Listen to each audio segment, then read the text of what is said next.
que hay solo 3 personas. ¿Qué pasó con los alumnos el día de hoy?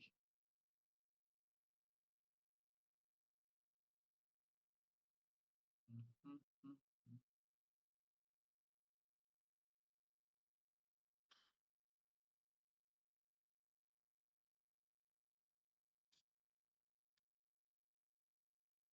Ya vamos a dar inicio.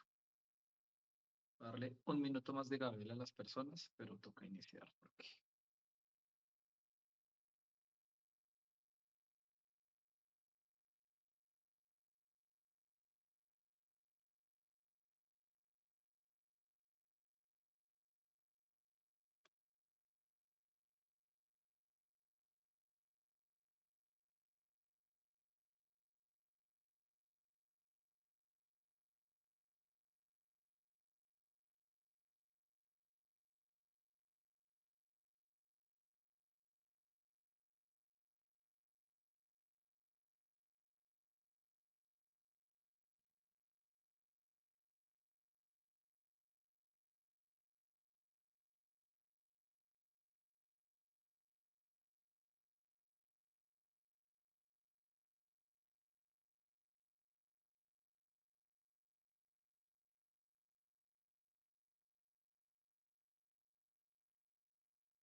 muy bien, mis amados, Dios los bendiga de manera especial en esta noche. Voy a tratar de ubicarme de una manera diferente, no sé, tengo como mucha contraluz. Vamos a ver cómo nos organizamos. Ya tengo la oficina ocupada y me tocó improvisar acá en mi cuarto de oración y de estudio. Permítanme un momentico. Oh, sonaré con mi alma, oh, y a través de los misterios del cielo, lo que no es tuyo tendrá que correr.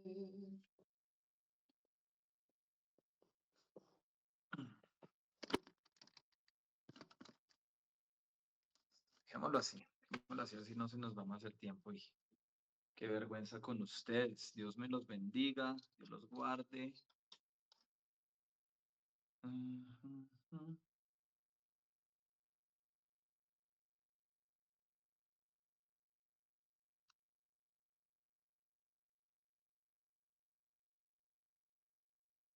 Listo, vamos a dar inicio a nuestra clase de la noche de hoy. Vamos a hacer una oración. Por favor, Marcela, dirígenos en una oración para iniciar. Amén, pastor. Buenas noches para todos, Dios les bendiga. Entonces nos colocamos en la presencia de Dios en este tiempo.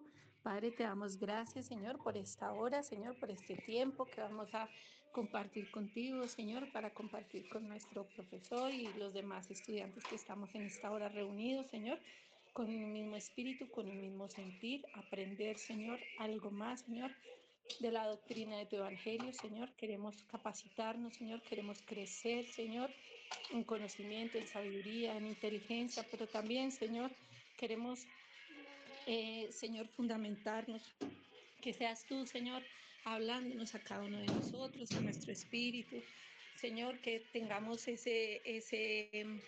esa mente dispuesta, Señor, para que podamos aprender, Señor, para que podamos retener el conocimiento, Señor, para que ese conocimiento que tú nos permites adquirir hoy dé fruto, Señor, en abundancia, para que todo aquello que siembres en nosotros sea útil para el ministerio, para la obra, Señor, que sea ese instrumento que necesitamos para cumplir el propósito con el cual nos has puesto a servirte a cada uno de nosotros. Gracias, Señor. Bendecimos la vida del profesor y de todos aquellos que se conecten en esta noche, que puedan ver esta clase, Señor. Gracias, Señor, por este tiempo. Nos quedamos en las manos del Espíritu Santo. Señor, usa la boca de nuestro pastor y nuestro profesor para que pueda transmitir el conocimiento de acuerdo y sea tu voluntad. Hemos orado en el nombre de Jesús. Amén y amén. Amén. Amén, muchas gracias, querida Marcela. Iniciemos entonces.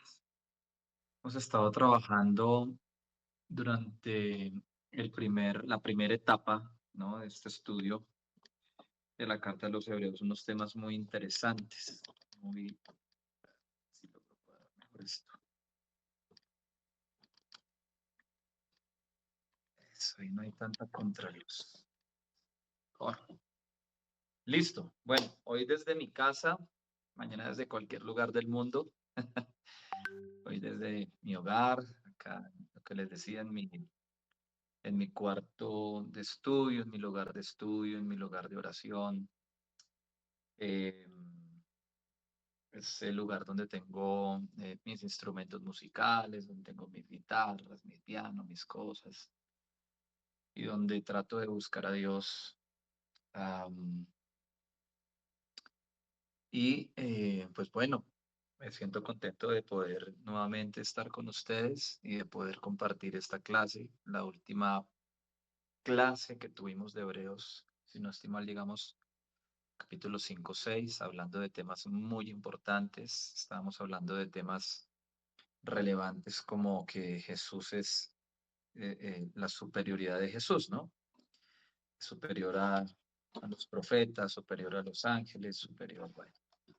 Y de eso hablamos más que todo. Estoy contento de poder hacer la clase hoy desde mi casa. Permítanme un momento, voy a acomodar mejor el celular.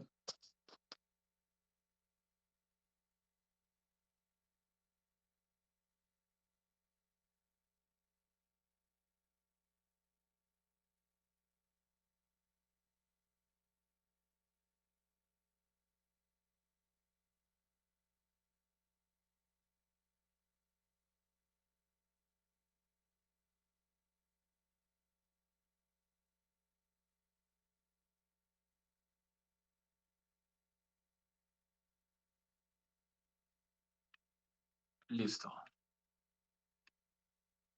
A ver.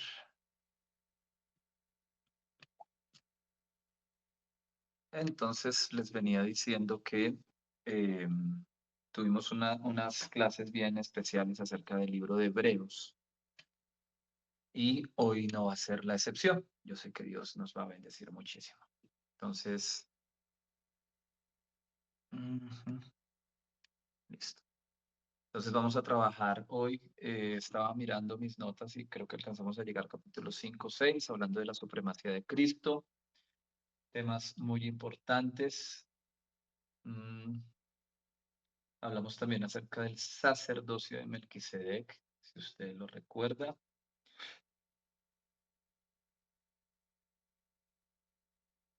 Muy bien. Hablamos de la importancia de Melquisedec en el antiguo pacto, ¿no? Y cómo nos trae esa información el escritor de Hebreos al nuevo pacto. Es una tarea que hizo muy bien hecha, ¿no? Un hombre muy conocedor de la palabra de Dios y entonces siempre está trabajando de esa manera. Hoy lo vamos a ver también trabajando de esa manera de ir, devolverse el antiguo pacto y traer toda esa información tan relevante para el pueblo de su época, para estos hebreos que como ya vimos es gente perseguida, es gente que está un poco mal, un poco como pasándola mal. Y me parece muy interesante todas esas conexiones que hace el escritor de la carta a los hebreos. Son unas conexiones muy bonitas, eh, muy acertadas. Conecta muy bien el antiguo pacto con el nuevo pacto y terminamos hablando de eso, de la importancia de Melquisedec. ¿Ok? Entonces, bueno, yo por amor a ustedes obviamente tengo que iniciar, no podemos esperar más, o ya iniciamos, mejor dicho. Por acá, por acá, por acá, por acá. Vamos a ir directamente al capítulo 8, mis amados. Vamos a hacer un repaso. Yo no estoy seguro, y voy a tener que preguntar si nosotros vamos a tener Hebreos 3, porque si tenemos Hebreos 3, tenemos que hacer una amplitud de unos temas bien importantes. Si no, entonces yo trataré de correr estas dos sesiones, hoy y el próximo martes. Recordemos que el próximo jueves seguimos con Romanos, ¿no? Vamos con Romanos, etapa 2.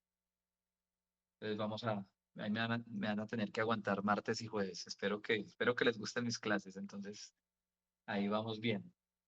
Y Romanos hay que trabajarlo fuerte.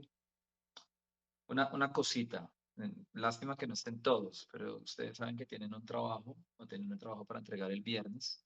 Hay plazo hasta este viernes, listo. Yo amplié el plazo hasta este viernes, para que lo tengan en cuenta. Entonces todavía si no han terminado el trabajo, no lo han hecho. Entonces, eh, miércoles, jueves y viernes tienen para entregar. Importante hacer los trabajos, insisto yo creo que es algo muy importante. Eh, yo no soy, digamos, esos profesores, ¿cómo lo digo?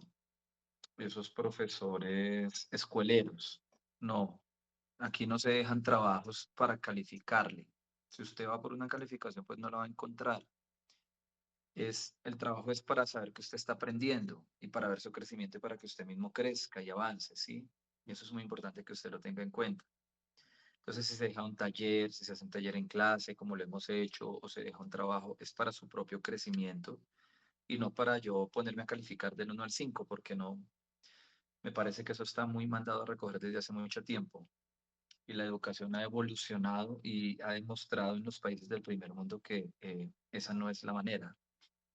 Muy bien, entremos en materia. Entonces ya saben, hay plazo para este viernes. Ahí tienen mi correo en el grupo. Casa de Paz 6519@gmail.com. Muy bien, vamos al capítulo 8, tema muy interesante. Alcanzamos a trabajar hoy 8 y 9. Muy bien.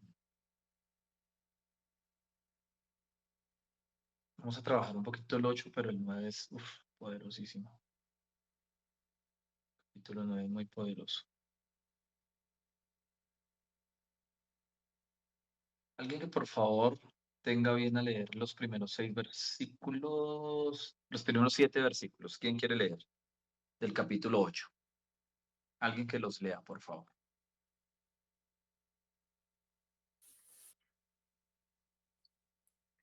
Amén, pastor.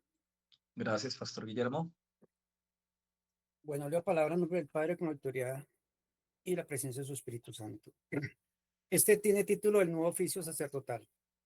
Dice, ahora bien, el punto principal de lo que venimos diciendo es que tenemos tal sumo sacerdote, el cual se sentó a la diestra del trono de la majestad de los cielos, ministro del santuario y de aquel verdadero tabernáculo que levantó el Señor y no el hombre, porque todo sumo sacerdote está constituido para presentar ofrenda y sacrificios, por lo cual es necesario que también éste tenga algo que ofrecer. Así que si estuviese sobre la tierra, no quisiera sería sacerdote, habiendo aún sacerdotes que presentarán la ofrenda según la ley, los cuales sirven a los que es figura y sombra de las cosas celestiales, como se les advirtió a Moisés cuando iba a erigir el tabernáculo, diciéndole, mira,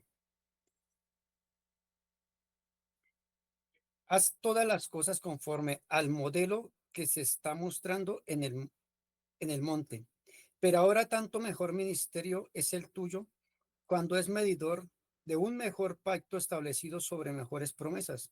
Porque si aquel primero hubiera sido sin defecto, ciertamente no se hubiera procurado lugar para el segundo. Amén.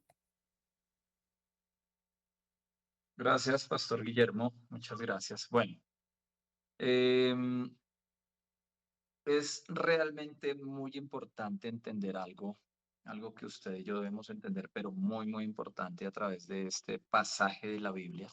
Como les decía, ya hemos avanzado un poquito más. Ya hablamos el tema de Melquisedec, ya vimos quién es Melquisedec, en qué momento aparece. Pareciera que no fuera tan relevante en la Biblia, pero es muy relevante.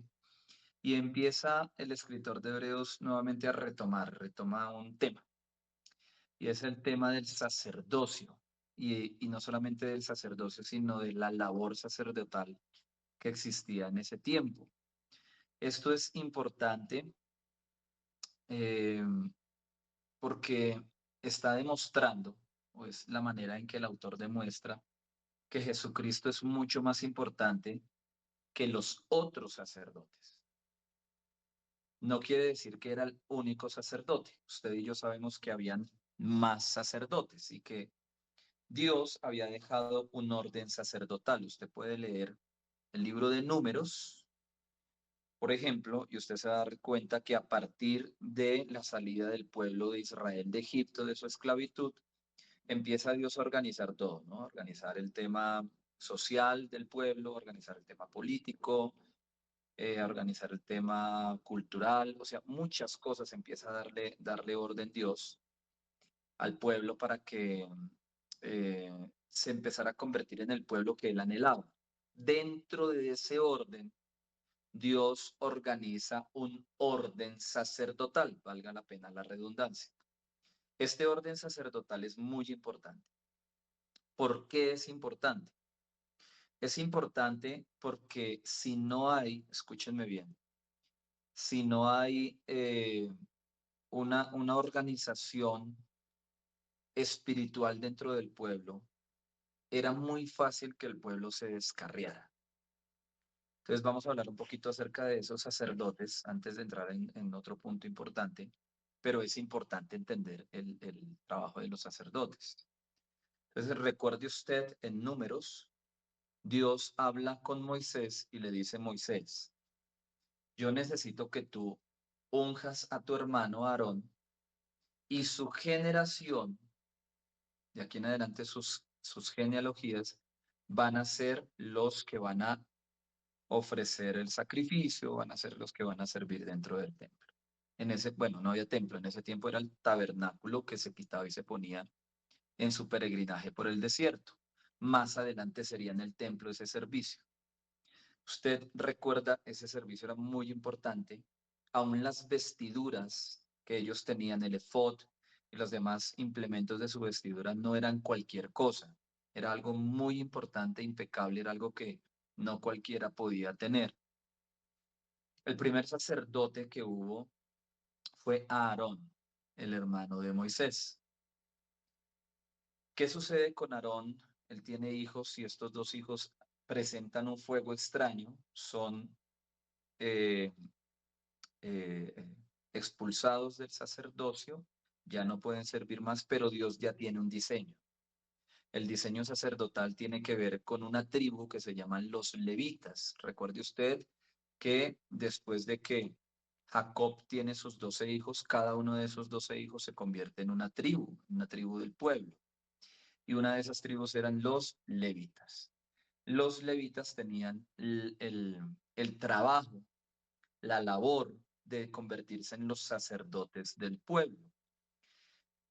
Ya voy a hacer una preguntita importante, pero estos sacerdotes, estos levitas, no son como lo que nosotros pensamos hoy en día, ¿sí? Entonces nosotros le decimos a los músicos de la iglesia: ustedes son los levitas de la iglesia.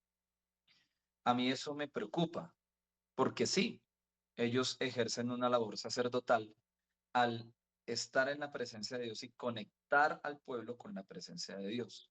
Eso está bien, pero no son los únicos levitas de la iglesia. Ahí es donde acá es donde nosotros tenemos que tener mucho cuidado, mis amados, porque el tema es que eh, no podemos excluir a ciertas personas de la iglesia de la labor sacerdotal.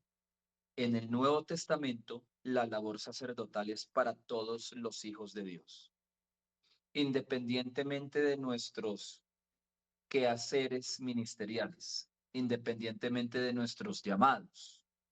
Todos tenemos una labor sacerdotal, todos somos sacerdotes del nuevo pacto.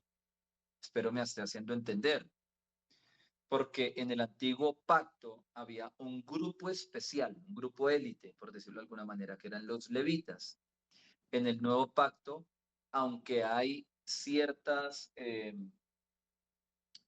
hay que, aunque hay ciertas similitudes con ciertas labores que hacemos nosotros, ejemplo, los que servimos como pastores, los que servimos como ministros, como profetas, como evangelistas, como apóstoles, como maestros, o los que sirven en el altar.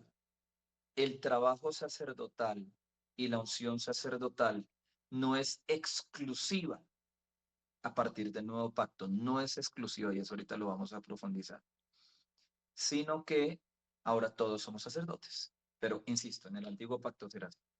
Entonces, qué importante que entendamos ese servicio sacerdotal, ese trabajo de los sacerdotes, porque para los hebreos el templo era lo más importante.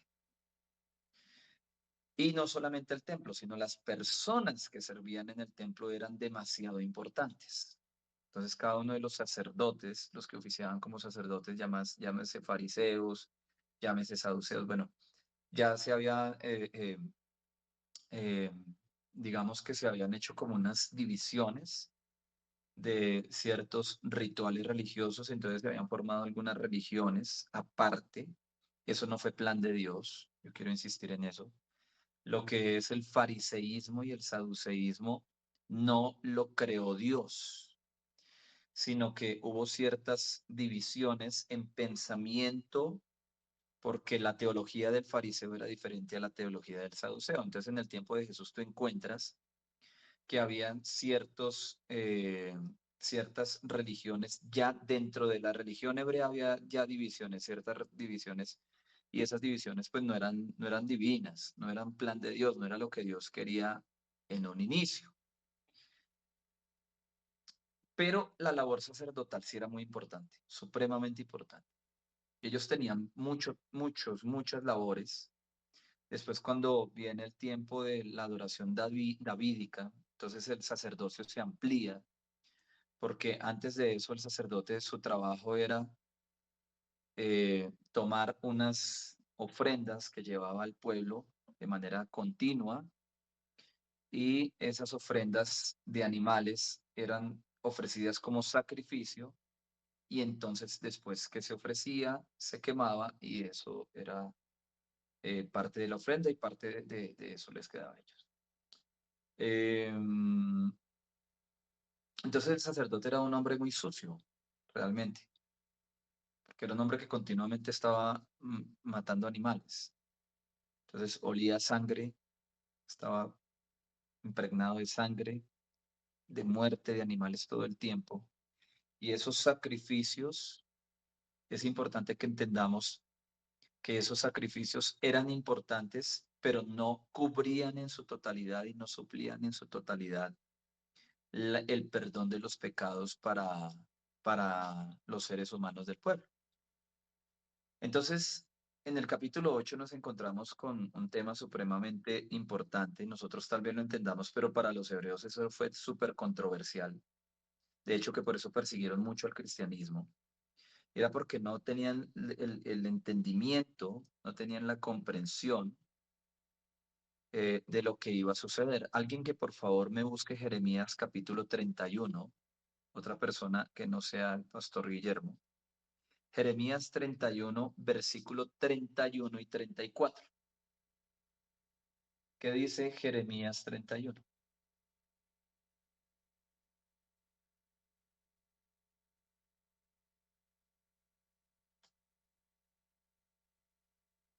Jeremías 31, del 31 al 34. Amén. Espérame, ya un segundo. Gracias, Marcela. Muy amable. Voy, pastor. Jeremías 31 del... Versículo 31 al 34, por favor. Ok, perfecto. Tengo en este momento la palabra de Dios para todos. Dale, sin problema. Entonces, Eso es leo en el buenísimo. nombre del Padre, del Hijo y del Espíritu Santo. Voy a leer a partir del versículo 39 el nuevo pacto. El Señor dice, llegará el día en que haré un nuevo pacto con Israel y con Judá. No será como el que hice con sus antepasados, cuando los llevé de la mano para sacarlos de Egipto, puesto que ellos lo rompieron a pesar de que yo fui como un marido para ellos, dice el Señor. Este es el pacto que haré con el pueblo de Israel después de esos días, dice el Señor. Pondré mi ley dentro de ellos y la escribiré en su corazón. Yo seré su Dios, ellos serán mi pueblo. Ya nadie tendrá que enseñar a sus amigos y familiares a conocer al Señor, pues todos me conocerán, desde el más pequeño hasta el más grande. Perdonaré sus faltas y me olvidaré de sus pecados. Es la decisión del Señor. Amén. Amén, amén. Mire qué pasaje tan relevante. Es la profecía de Jeremías hablando de lo que va a suceder. Recuerde usted que los profetas en el antiguo pacto no solamente estaban para denunciar, ¿sí? Gran parte de la profecía bíblica del antiguo pacto era parte de denunciar lo que estaba pasando en el pueblo, de denunciar la maldad, de denunciar el pecado. ¿Qué hacía el profeta? Denunciaba el pecado del pueblo, denunciaba el pecado de la religión establecida, o sea, lo que pasaba en el templo, y denunciaba el pecado del gobierno. Entonces, eso era como parte muy grande de su trabajo, la denuncia del pecado. Pero también había una parte, no todos los profetas lo hicieron, pero sí había una parte muy importante de la profecía antiguo testamentaria, y era declarar el futuro. Ellos podían ver el futuro, algunos vieron, como el profeta Daniel, vieron el futuro, otros lo escucharon, otros recibían, eran el depósito de Dios y recibían la información de parte de Dios. Yo me imagino, por ejemplo, en el capítulo 31, cuando Jeremías declara esta profecía, yo me imagino que el pueblo cuando lo escuchó le dijo, pero pues, usted la vez pasada declaró su profecía, ¿y cuándo? ¿Cuándo va a pasar eso, no? ¿Cuándo va a suceder eso? Porque usted está diciendo, señor Jeremías, que ese pacto que Dios hizo con los hombres va a quedar abolido y que va a haber un nuevo pacto. Pero ¿cuándo va a pasar eso? Sucede algo con el profetismo. Voy a hablar un poquito de eso, entendiendo que Jesús es mayor que los profetas, ¿no? Ya lo vimos en la primera clase. Pero sucede algo con el profetismo bíblico y con el profetismo moderno. Y es que hay profecías que están, escúcheme esto, hay profecías que son condicionadas o son condicionables. ¿A qué se condiciona la profecía? A la actitud del hombre o la mujer que recibe la profecía. Ejemplo, citar un ejemplo tonto. Pero se profetiza sobre una mujer que va a quedar embarazada, pero esa mujer y su esposo no hacen la tarea. Y usted me entiende, acá estamos hablando adultos. Pues la única que fue embarazada por obra y gracia del Espíritu Santo fue María, la madre de Jesús. De resto, todas las mujeres tendrán que hacer su labor con su esposo para quedar en embarazo. Entonces, insisto, es un ejemplo tonto, pero es un ejemplo de que hay profecías que, escúcheme bien, que son condicionadas a la labor del hombre. Si Dios habla a Nubia, ejemplo, y Dios por medio de un profeta le dice, Nubia, vas a ir a una nación, vas a ser una mujer que va a ir a las naciones de la tierra, vas a salir de Colombia. Nubia, te estoy llamando para que salgas de Colombia y para que te conviertas en una mujer de Dios y prediques el evangelio en otros lados. Y Nubia se queda quieta. Y Nubia dice, pastor, la verdad a mí me profetizaron que me iba a ir para Nigeria, para África, que yo iba a ir a predicar a África. Y eso pasó hace años, pero no ha hecho ni siquiera la labor acá. Vive en Bogotá, está cómoda, no predica. Estoy citando un ejemplo, ¿no? Es un ejemplo. Yo no estoy diciendo que tú no prediques, espero que sí. Pero Nubia no predica, no evangeliza, no ha sembrado la obra de Dios acá en Colombia, donde es más sencillo. Y entonces dicen, no, ese profeta es un mentiroso. Ese profeta que me dio esa profecía es un mentiroso porque me dijo hace tanto tiempo que yo me iba a ir para África a predicar el evangelio y yo estaba esperando y no me ha llegado el tiquete de avión. Pero Nubia no ha sacado el pasaporte, Nubia no ha sacado la visa, Nubia no ha trabajado en la obra de Dios acá. Entonces, ese tipo de profecías son condicionables, tienen una condición y la condición está en nuestra obediencia y en nosotros empezar a dar pasos para el cumplimiento de esas profecías. Ejemplo de lo que le pasó a Abraham. Abraham, Dios le habla, le dice, sal de Ur de los Caldeos, vete a la tierra que te mostraré, y de ti haré una nación grande, te bendeciré, etcétera, etcétera. Si Abraham se queda en Ur y no toma la decisión de irse, pues de pronto Dios escoge a otro que le haga caso, ¿sí? Entonces, yo quiero llegar a este punto, porque en el caso de Jeremías, tal vez no sea una profecía condicionada. Aquí está el otro tipo de profecía de futuro, de cuando el profeta ve el futuro, cuando el profeta habla del futuro de una persona o de una nación. Entonces, una es la profecía condicionada, ¿no? Es esta profecía que, pues, la condición es, Señor que recibió la profecía, haga caso. Señora que le hablaron, haga caso. Vaya, empiece a moverse para que eso se cumpla. Pero está el otro tipo de profecía donde Dios muestra el futuro y ya no depende del ser humano, sino depende de la voluntad divina. Ya no depende de la voluntad humana, sino de la voluntad divina. Espero me esté haciendo entender. Este es ese tipo de profecía, las profecías mesiánicas o la profecía de los tiempos futuros, ya no depende de lo que haga el ser humano. Mire, el ser humano puede hacer lo que se le dé la gana en este planeta, pero Dios va a cumplir con ciertas cosas que él ya dijo que iba a hacer. Entonces, Jeremías habla de que va a venir un nuevo pacto. Voy a leerlo en la Reina Valera.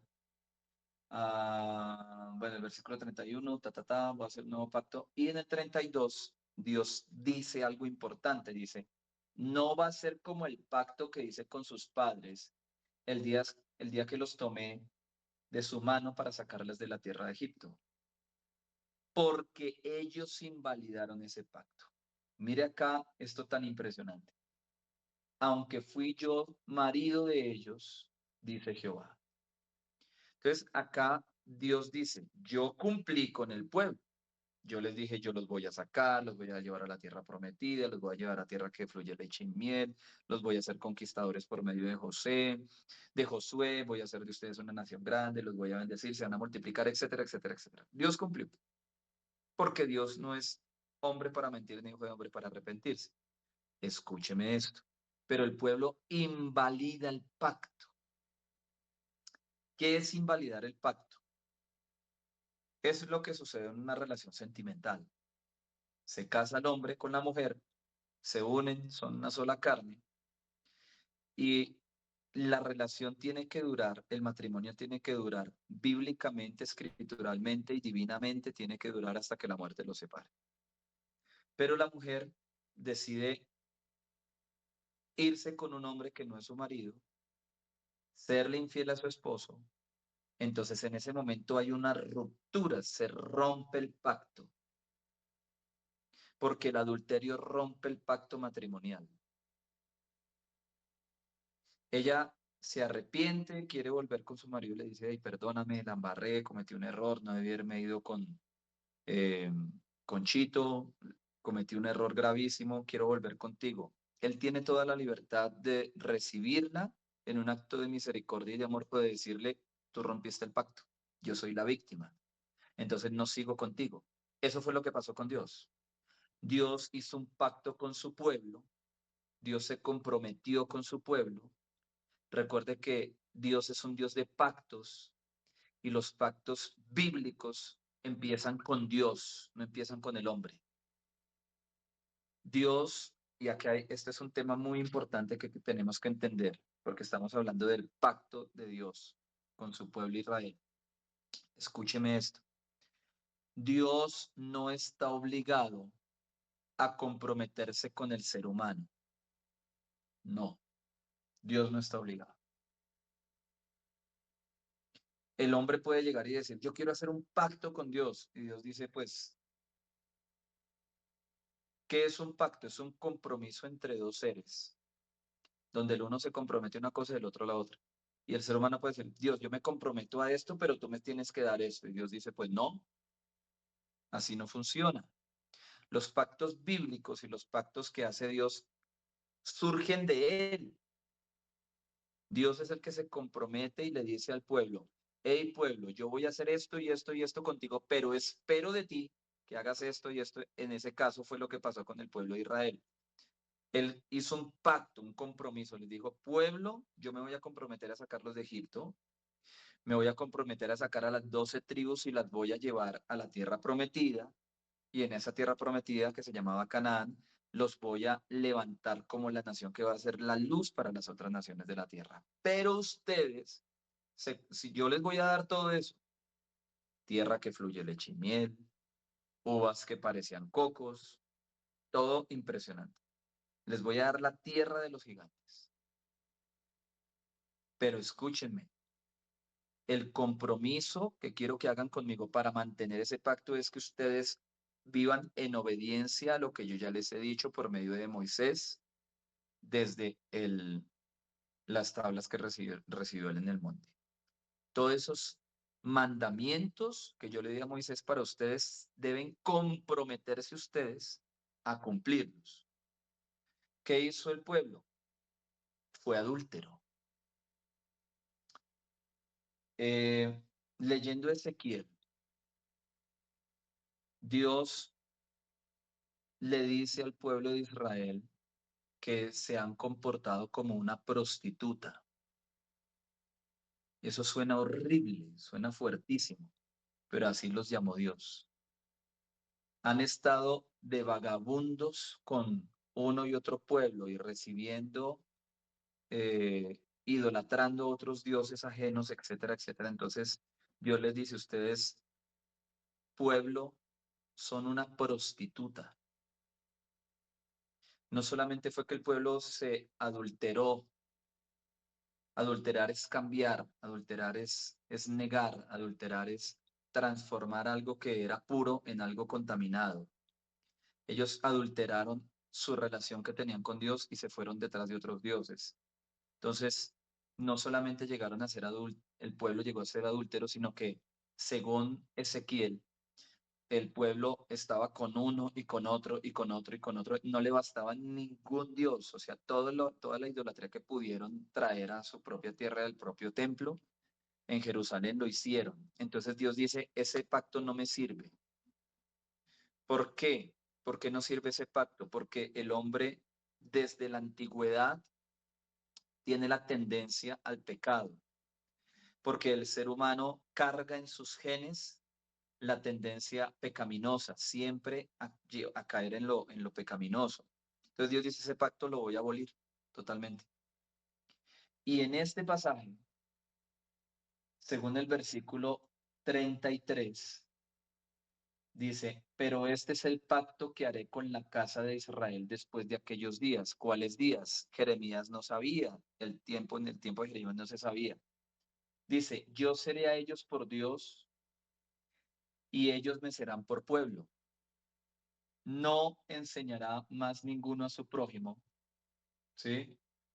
Ni ninguno a su hermano diciendo, conoce a Jehová, porque todos me conocerán, desde el más pequeño de ellos hasta el más grande, dice Jehová, porque perdonaré la maldad de ellos y no me acordaré más de su pecado.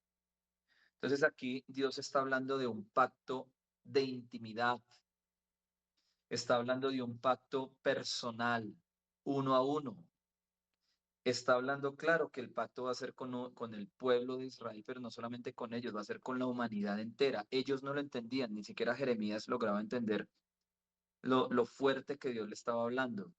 Él no comprendía que siglos después iba a venir, después de que viniera el Mesías, usted y yo pudiéramos tener una relación de pacto con Dios, que Él visitaría la vida de Alex Bermúdez y yo podría tener una relación con Él. Antes de iniciar la clase, estaba ensayando una canción que vamos a sacar para la iglesia, perdón, para un concierto donde nos invitaron. Y estaba escuchando la canción y de un momento a otro cerré los ojos. Estaba escuchando para poder entender algo que estaba pasando en la canción, una melodía, algo así, no me acuerdo. Entonces cerré los ojos. Tan pronto cerré los ojos, tuve una visión con uno de los líderes de la iglesia. Es un adorador. Y de una, o sea, pum, lo vi, vi esto y lo otro, pero sí, o sea, fue un impacto muy fuerte. Apenas cerré los ojos y cuando abrí los ojos, fue muy fuerte. Desde inmediato le escribí, hey Andrés, mira, Dios me está mostrando esto y esto y esto contigo, no sé qué. Me dijo, pastor, me responde así. Hoy en el tiempo con Dios, él me hablaba de que, bueno, me dijo antes otra cosa. Me dijo, pastor, qué fuerte. Ahora mismo la presencia de Dios está muy fuerte en mi habitación. Apenas leí el mensaje, todo se comenzó a mover. Hoy en el tiempo con Dios, Él me hablaba de que aún me veía con manchas y que usted me diga lo del traje blanco me confirma que Dios me quiere limpio, limpio, aún más limpio. Y yo empecé a sentir la presencia del Señor. Mira, yo no estaba buscando a Dios. Yo estaba ensayando una canción. Yo estaba con la guitarra acá, la guitarra nueva que compré, estaba todo creído ahí tocando la guitarra, después cogí el piano y después me puse a escuchar la canción, ¿cómo es que va esto? Y pum, tuve ese impacto con Dios. Eso fue lo que Dios le dijo a Jeremías. Voy a visitar a la gente de manera particular y voy a tener una relación con ellos de manera personal. Ya no voy a necesitar de sacerdotes humanos, ¿sí? Ya no voy a necesitar de personas humanas que me ayuden a conectarme con el pueblo. No, el pacto va a ser diferente y el compromiso mío va a ser diferente de aquí en adelante. Voy a tener una relación con ellos de manera personal e íntima. Eso me llama tremendamente la atención, porque eso era algo que era irregular en el tiempo del Antiguo Testamento. La relación que tenían los profetas en el Antiguo Pacto era una relación personal, sí, pero donde Dios venía y los visitaba, los llenaba, los tocaba, les hablaba y la presencia se iba. Ellos tenían que hacer un esfuerzo mucho mayor que el que usted y yo hacemos para buscar a Dios, porque no podían, ellos todavía no eran llenos, no eran templo del Espíritu Santo. El ser templo del Espíritu Santo inicia en el nuevo pacto, en el Nuevo Testamento. Ya vamos para allá, pero para que todos lo tengamos muy claro. En el antiguo pacto, Dios venía, visitaba a una persona, lo tomaba, lo usaba y después, ¿qué hacía Dios? Se iba. Nuevo pacto, Dios viene y vive dentro de nosotros y nos convertimos en el templo del Espíritu Santo. Yo quiero que usted entienda eso. Entonces, por eso cuando estamos en una asamblea espiritual, en un culto cristiano, y todos estamos en el Espíritu, suceden cosas impresionantes. Este domingo celebramos los 7 años de haber iniciado la iglesia. 7 años desde que Dios me dio la visión, desde que iniciamos, pero realmente después de pandemia en el 2021 fue que como que el Señor me permite a mí afirmar mi ministerio con Casa de Paz y afirmar la iglesia. Entonces, pero bueno, celebramos los 7 años. Y hubo un pastor invitado, un amigo mío, que tiene una fundación, llevó a algunos de los muchachos que él está sacando de las drogas con los que él trabaja. Trabaja con 30 jóvenes. Estamos haciendo una amistad muy bonita y queremos hacer un trabajo muy bonito con ellos. Termina el culto. Yo invité al profeta Santiago Castellanos para que predicara. Termina la reunión. Me dice el pastor que yo invité, me dice, pastor, desde que entré hasta este momento que se termina la reunión, no he dejado de sentir la presencia de Dios. Eso sucede en medio de una asamblea de gente que está en el espíritu, que ha aprendido a espiritualizarse, que ha aprendido a dejar su alma a un lado, su cuerpo a un lado y meterse en el río del espíritu. ¿Por qué? Porque cada una de esas personas que está ahí siendo partícipe del culto, escúcheme esto porque es importante, son casa de Dios, son templo del Espíritu. Entonces se reúnen todos, puede ser en ese local donde yo pago arriendo para la iglesia, puede ser en un parque, puede ser en una casa, puede ser en un coliseo, puede ser no sé dónde, pero se reúnen y cada uno está con el mismo Espíritu Santo dentro, porque vive dentro de él. Cada uno es un templo. Y se unen todos en un momento de adoración y de fluir. Eso es una cosa impresionante cuando se hace en el Espíritu, ¿no? Que hay lugares donde hacen culto y no está el Espíritu Santo. Eso es bastante triste. Entonces quiero como empezar todo esto es introducción de lo que vamos a hablar, pero que empecemos a entender cómo Dios empezó o transformó la historia de los pactos bíblicos. Entonces, por eso a mí me gusta no decir el Antiguo Testamento, sino el Antiguo Pacto. Acá está. Y por eso no me gusta decir Nuevo Testamento, sino Nuevo Pacto, porque son los pactos de Dios, ¿sí? Y estos son los pactos más importantes que Dios hizo. Entonces, primero, el pacto de la visitación en la antigüedad, el pacto de la visitación para los antiguos. Y segundo, el pacto para la humanidad por medio de su Hijo Jesús. Vamos al capítulo 8. Y mire lo que dice, esto ya lo hablé, dice el versículo 3, porque todo sumo sacerdote está constituido para presentar ofrendas y sacrificios, de eso venía hablando, por lo cual es necesario que también tenga algo que ofrecer. Es un ser humano, tiene que ofrecer no solamente lo del pueblo, sino lo de él. Pero mira el 4, así que si estuviese sobre la tierra, ni siquiera sería sacerdote, habiendo aún sacerdotes que presentan las ofrendas según la ley, los cuales sirven a lo que es figura y sombra de las cosas celestiales, como se le advirtió a Moisés cuando iba a erigir el tabernáculo, diciéndole, mira, haz todas las cosas conforme al modelo que se te ha mostrado en el monte. Wow. Pero ahora tanto mejor misterio es el suyo, cuanto es mediador de un mejor pacto. Aquí hablamos del nuevo pacto, del pacto del Nuevo Testamento, o del nuevo pacto. Es mediador de un mejor pacto, establecido sobre mejores promesas. Porque si aquel primero hubiera sido sin defecto, ciertamente no se hubiera procurado lugar para el segundo.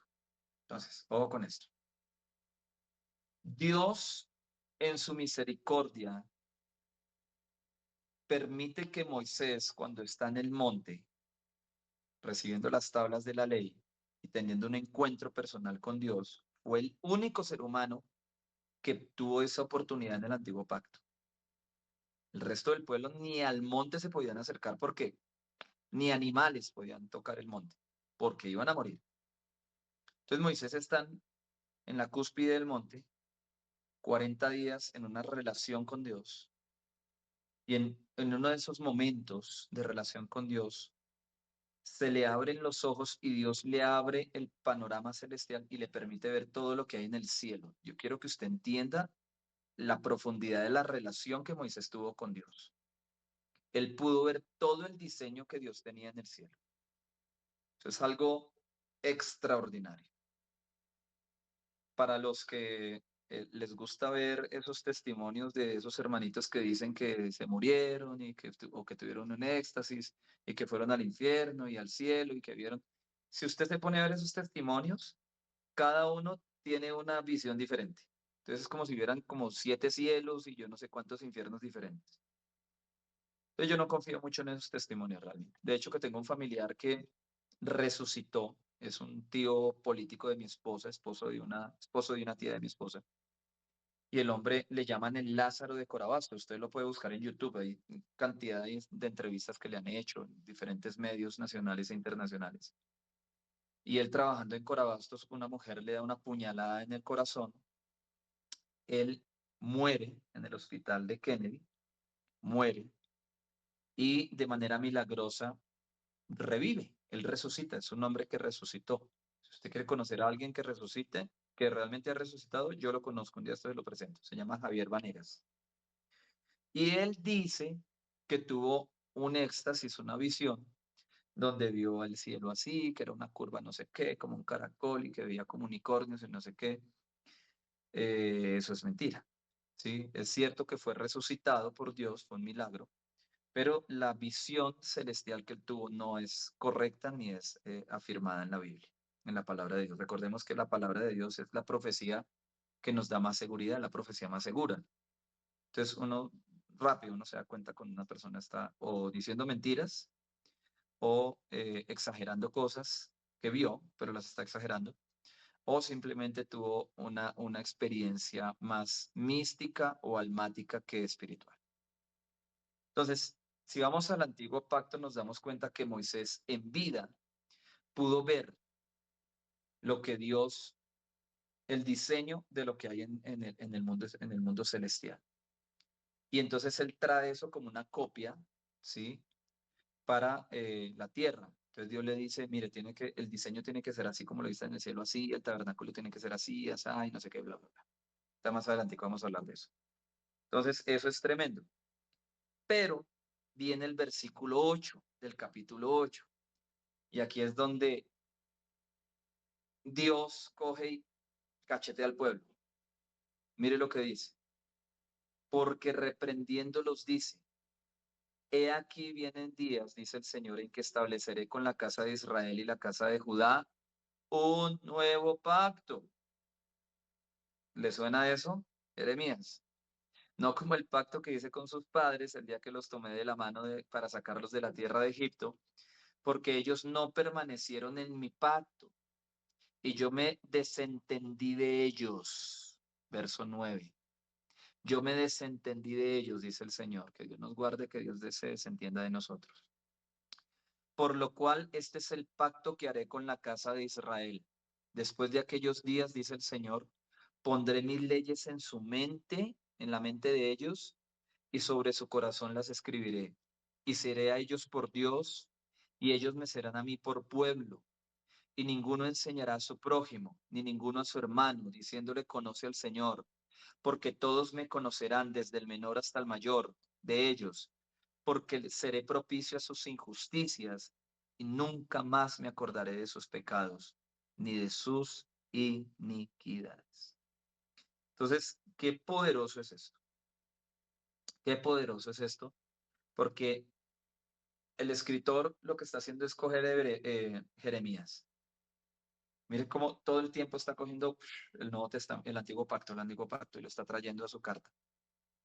Y entonces le está recordando a estos señores hebreos que el pacto cambió.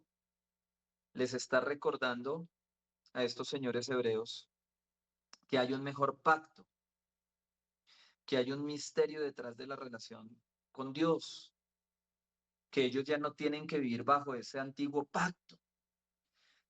Recuerden que el problema de estos hermanos es que están queriendo volver atrás y al volver atrás iban a volver a la ley, porque eran hebreos, iban a volver a la ley mosaica, iban a volver a lo antiguo.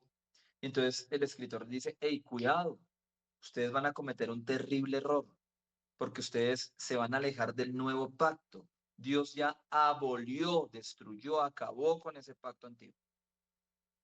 Lo acabó. ¿Cuándo lo acabó? Cuando envió a su hijo. Al gran sumo sacerdote del que hemos estado hablando en los primeros capítulos de esta carta, el que está por encima de todo.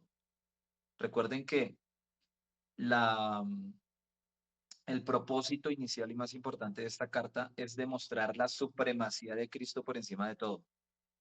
Entonces, como para los judíos la labor sacerdotal y el templo era tan importante, el escritor tiene que abolir eso y decirles, hey, pilas, tengan cuidado porque es que ustedes están volviendo a unos rudimentos religiosos hebreos que no son correctos. Entonces, ese capítulo 8 es maravilloso, es muy poderoso, porque Moisés vio, según el versículo 5, figura y sombra de las cosas celestiales.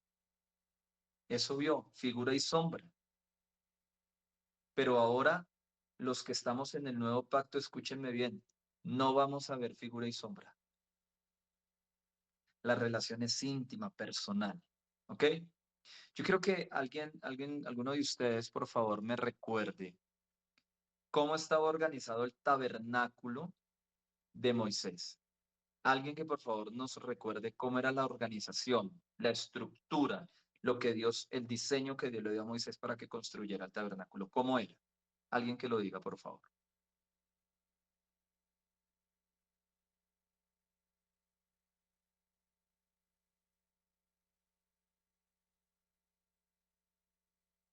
¿Ninguno?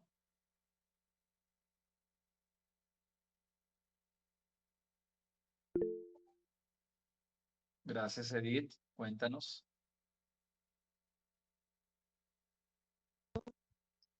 La parte del tabernáculo, el llamado el lugar santísimo, Sí. el lugar de adoración,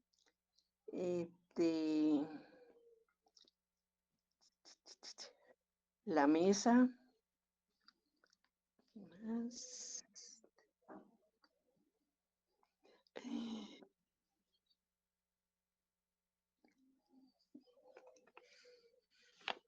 El el lugar santo y donde estaba el candelabro y los panes de la proposición.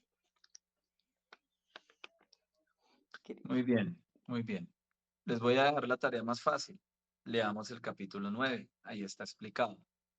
Por favor, Erika, si eres tan amable, puedes leer capítulo 9, versículo 2 hasta el versículo 5.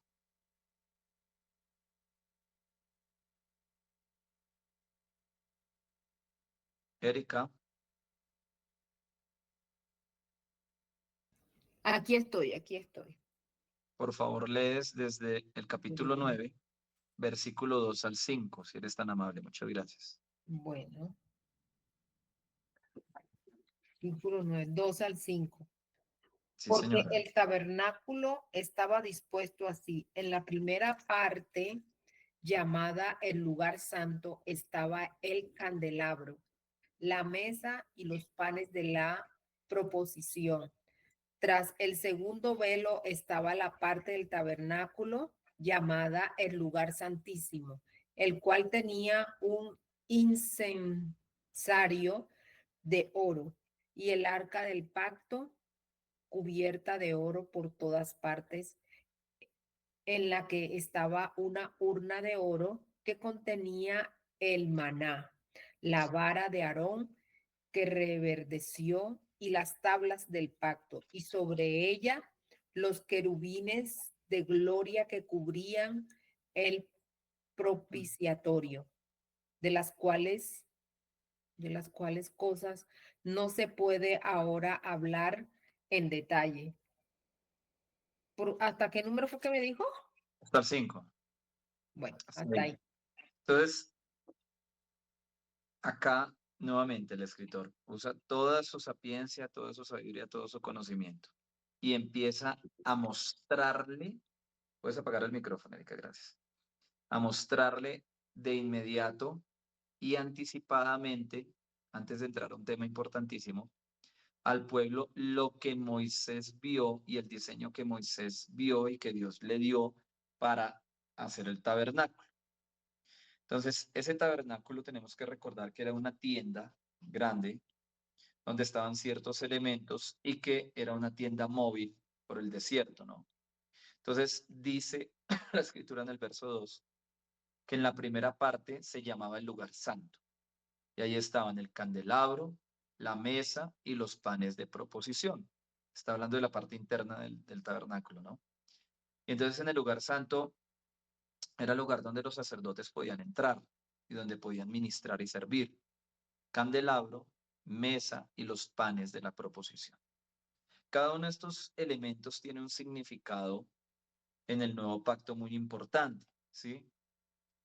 Pero en el versículo 3 habla del tema más profundo que tenía el tabernáculo. Dice, tras el segundo velo. Entonces, estaba el lugar santo, era como un cuarto con un velo, entraban los sacerdotes, pero en el segundo velo, más allá, estaba el lugar santísimo. Y mire lo que había en el lugar santísimo. El incensario de oro y el arca del pacto, cubierta de oro por todas partes, en la que estaba la urna de oro, que contenía el maná, la vara de Aarón, que reverdeció, y las tablas del pacto. Y sobre ella querubines de gloria, que cubrían el propiciatorio, de las cuales cosas no se puede ahora hablar en detalle. Entonces mire que en el lugar santísimo, que es donde me quiero centrar, habían dos elementos importantes. Uno era, se me perdió, el incensario de oro. Entonces, el incensario es una representación gráfica para el pueblo de lo que es la oración. El incienso tiene que ver con oración en la Biblia, tiene que ver con eso. El incensario era el lugar donde se depositaba el incienso que subía de su mito y representa un lugar de oración, un lugar de intimidad con Dios. Y estaba el arca del pacto, ¿sí? Y en esa arca del pacto habían tres elementos supremamente, todo bañado en oro, que era un cajón, una especie de cofre, y tenía tres elementos importantes. El primero de ellos era el maná. O sea, parte del maná que se recogió cuando Dios los bendijo con ese alimento, con el que era el pan del cielo, quedó ahí y no se podría. No, eso no se pudrió, no se dañó. Quedó en una vasijita y dentro del arca se conservaba. Estaba el maná, estaba la vara de Aarón. Después de que Aarón muere, cogen la vara y esa vara cuando entra dentro del cofre es un palo, pues una vara, ¿sí?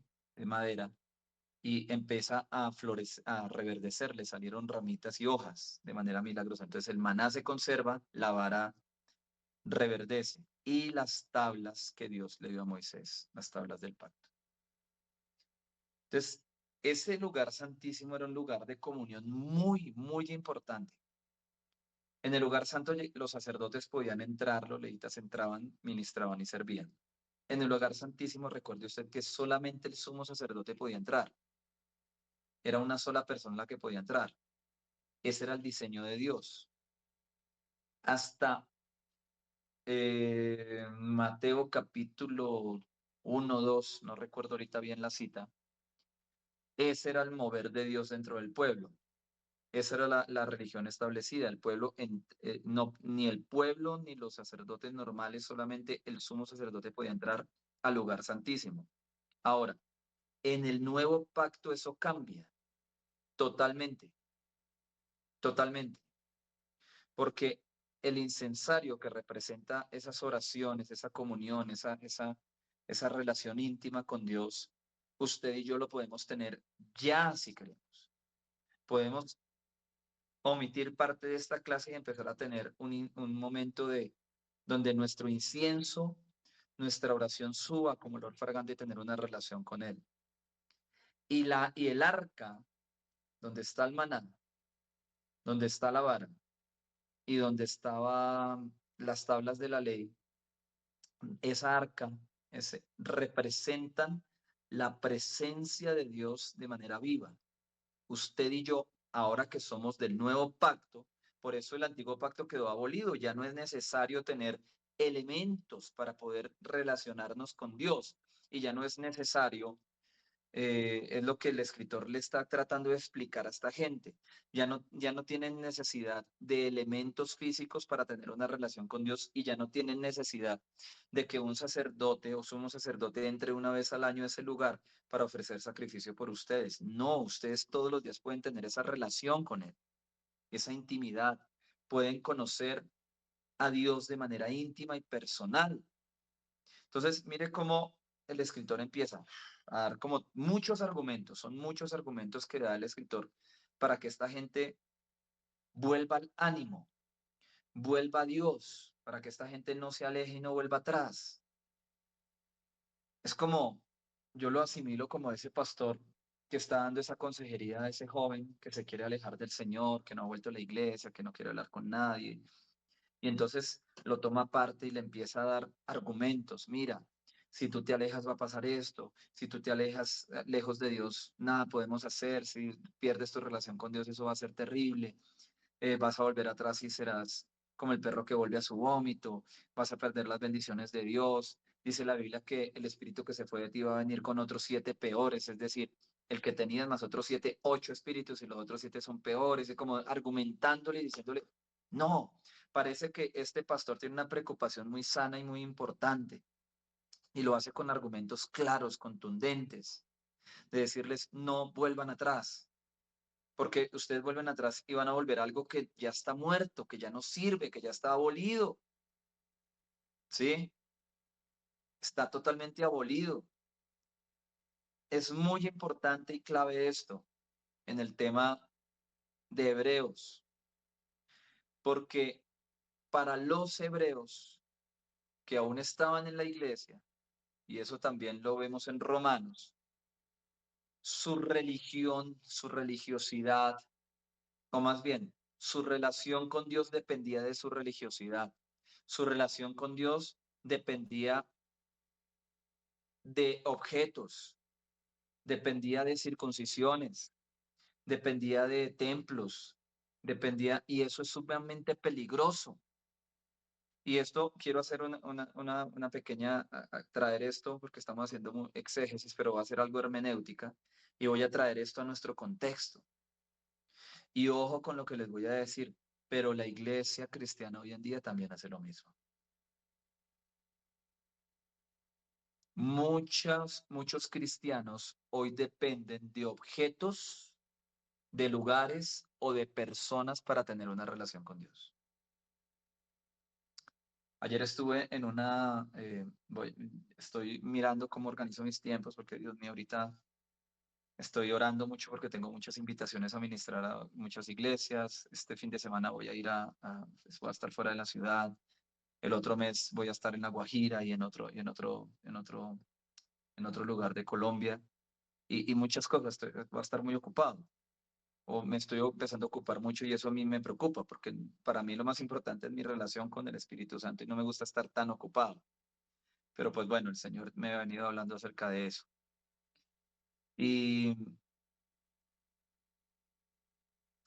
y es importante cuando uno conoce tantos cristianos y tantas iglesias. Y quiero tocar un tema importante porque anoche estaba hablando de las ocupaciones, estaba recibiendo de una escuela profética, estoy estudiando en una escuela profética, empecé anoche, como que la miré, me interesó. Dije, hey, me parece interesante. Vamos a seguir capacitándonos. Yo decía, ¿cómo bendito organizo mi tiempo? Bueno, etcétera, estoy hablando de cosas mías. No quiero salirme mucho del tema, pero ¿por qué les digo esto? Porque al conocer tantos cristianos, no solamente en la iglesia donde yo ministro, sino en muchos lugares, no es la primera vez que yo predico fuera de la ciudad ni nada de eso, hace muchos años, lo vengo haciendo, y uno empieza a conocer diferentes tipos de cristianos, y me preocupa mucho eso, ¿saben?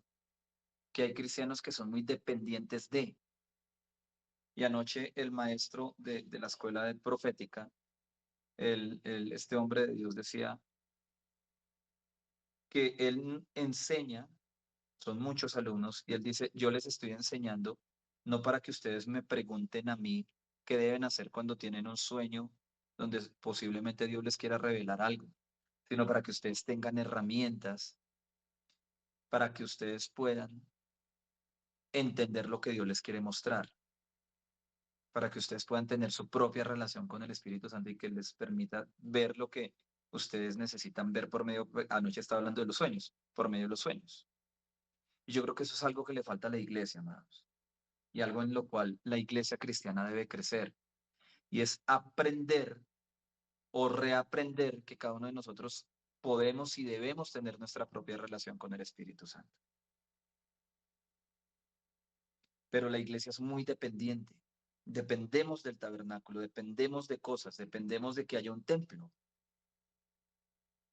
Entonces, si no hay templo, no hay relación con Dios. Si no hay una iglesia abierta el día domingo, no puedo tener una relación con Dios. Si no tengo una relación con mi pastor para que me ore cada rato y me ponga las manos encima cada rato, entonces no puedo tener una relación con Dios. El pastor Guillermo me dará la razón de que hay personas que son muy pastor dependientes, de que hay Sí, señor. personas que no pueden tener una relación con Dios, tienen problemas, no sé qué, y no han aprendido a madurar para tener una relación con Dios y aprender a crecer en ello. Entonces, lo que el escritor de los Hebreos le está diciendo a este pueblo, le está diciendo, ahí tengan cuidado. Ustedes todavía son muy dependientes del templo, muy dependientes de lo que hay allá y muy dependientes del sacerdocio establecido que ya está abolido. Pero hoy en día, insisto, haciendo esta contextualización a nuestra vida, importante entender que hay mucho cristiano que es así. No aprendimos con la pandemia, no aprendimos. No aprendimos en el 2020, cuando nos encerraron con el COVID-19, de que podíamos tener una relación íntima y personal estando encerrados en la casa. Ojo con esto, porque vamos a verlo.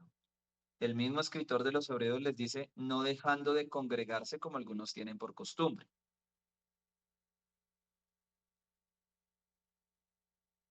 ¿Listo? Nosotros no tenemos el problema de los hebreos, que ellos dependen del templo, de los sacerdotes, de Moisés, del arca, de la ley mosaica, ellos dependen de eso. Pero sí tenemos el problema de ser codependientes del líder espiritual, codependientes del líder de la célula, codependientes del pastor, de la pastora, codependientes del el culto del día domingo. Yo creo con todo mi corazón lo que dice el libro de Hebreos, no dejando de congregarse como algunos tienen por costumbre. El problema no es ese. El problema es que no entendemos para qué nos congregamos. Y me estoy adelantando un poquito, pero pues ya que no entendemos por qué nos congregamos o para qué. Yo creo que nosotros nos debemos congregar para 4 cosas. 1, para la adoración comunitaria. A la iglesia vamos a adorar juntos al mismo Dios. Cuando hay una adoración comunitaria, cuando el pueblo de Dios se reúne a adorar al único y sabio Dios, al eterno, eso es una cosa impresionante. La presencia del Señor viene porque la adoración comunitaria trae la presencia del Señor. ¿Mm? Número 1, para la adoración. Número 2, para la comunión, para compartir con otros hermanos. Eso es un punto importante. Yo me congrego para tener comunión con otros hermanos. Yo agradezco por aquellos que me responden, agradezco por los que están aquí en la clase, agradezco por... Pero yo a ustedes acá no los puedo abrazar. Estamos teniendo una comunión virtual, pero no es lo mismo. No te puedo abrazar, no te puedo aconsejar de manera tan personal, no puedo estar ahí cuando me necesiten. No, esto es una clase virtual y ya. Pero en la iglesia es diferente. En la iglesia tenemos comunión, cercanía, familia. Una iglesia que no tiene eso, que no tiene comunión y que no es una iglesia llena de el afecto familiar, es una iglesia que muy seguramente tiene algo mal dentro y que tiene que corregir algo. Cuando los problemas son más grandes que la familiaridad en una iglesia, uy, ahí hay algo que toca trabajar fuertemente. Hay algo que el pastor tiene que tomar medidas ya. Entonces, adoración comunitaria, comunión. Y vamos a la iglesia, escúchenme bien, a escuchar la palabra. Y esto de escuchar la palabra me da el camino para el 4 propósito por el cual nos congregamos. Porque yo voy a escuchar lo que Dios me dice, ¿sí? Pero eso no quiere decir que solamente Dios me dice el día domingo o el día que haya culto en la iglesia. Ese es el problema. Hay gente que está esperando el día domingo y llegan secos. Y donde les coloquen la de cansado del camino de Jesús Adrián Romero, no, esa es la chillada. Media hora ahí botados en el piso chillando. Porque llevan todas las semanas con el depósito vacío, sin tener comunión con Dios. Entonces llegan a medio recibir algo y qué tal el pastor ese día no está en el espíritu y no reciban nada. Entonces, ¿de qué van a vivir espiritualmente? ¿Mm?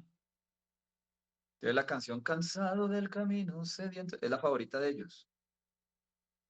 Eso es gravísimo. Entonces yo quiero que usted entienda algo. Nos congregamos para la adoración comunitaria, para la comunión entre hermanos, para alimentarnos de la palabra de Dios predicada por un siervo de Dios, por un pastor. 4, para entrenarnos para la vida. Las predicaciones no deben ser, escúcheme bien, las predicaciones de una iglesia neotestamentaria del Nuevo Pacto. Y mire cómo predicaban en el Nuevo Pacto, si no había evangelismo, eran predicaciones que predicaba la gente, los hombres de Dios en la antigüedad. Predicaban la palabra para entrenar a los santos para seguir haciendo la obra de Dios. Esas son las predicaciones neotestamentarias. Esa es la predicación de una iglesia neotestamentaria. Las iglesias del Nuevo Pacto, escúchenme bien, se reúnen para entrenarse todos los domingos.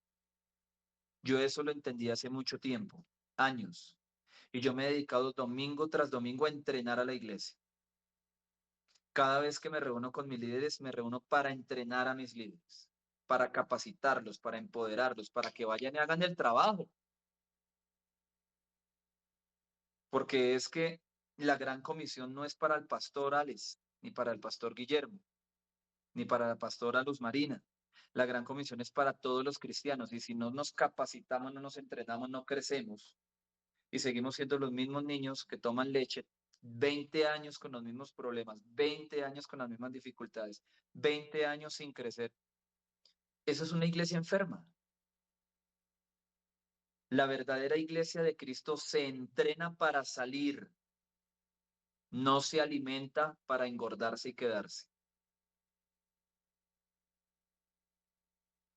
La verdadera iglesia de Cristo no viene a culto para engordarse y vernos muy espirituales y más religiosos que todo el mundo, sino para capacitarnos y entrenarnos y en algún momento volar, irnos. Como le digo, desde el 2021 se afirmó la iglesia realmente, nuestra congregación. Pues disculpe hablar de uno mismo, pero es el ejemplo pues más cercano que tengo, no puedo hablar de otros ahorita. Entonces, 21, 22, 23, 24 y vamos en mitad del 25. ¿Cuál es el proyecto que yo tengo en mi cabeza? Entrenar pastores. Ya. Formar liderazgo. Ya. Formar nuevos predicadores. Ya.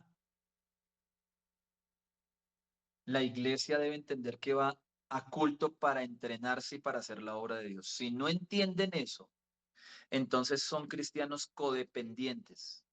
Siempre van a necesitar del culto para sentirse bien, para llenar sus vacíos o para ir a llorar un ratico y sentirse un poquito perdonados y después volver a lo mismo. Un hombre o una mujer que no va a la iglesia entendiendo que es un campo de entrenamiento para enfrentar la vida y hacer la obra de Dios fuera de la iglesia, nunca va a crecer y va a ser un enano espiritual siempre. Entonces, con los hebreos ellos estaban atados a su religión, a su templo, a su Moisés, a su ley, a todo eso. Los cristianos actuales están atados al pastor, suena raro, pero es así, atados, amarrados al pastor. Y el día que el pastor se vaya, ¿qué? Hubo culto y el pastor no estuvo, entonces, ¿qué hacemos? Entonces, ¿no hay culto? Hubo culto y los músicos no estuvieron, tocó con pistas. No hubo culto porque tocó con pistas.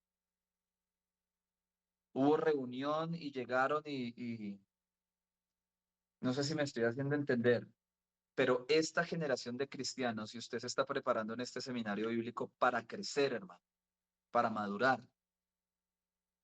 Porque cuando somos codependientes de una persona o de una estructura religiosa, una estructura de iglesia, perdimos el año. Perdimos el año.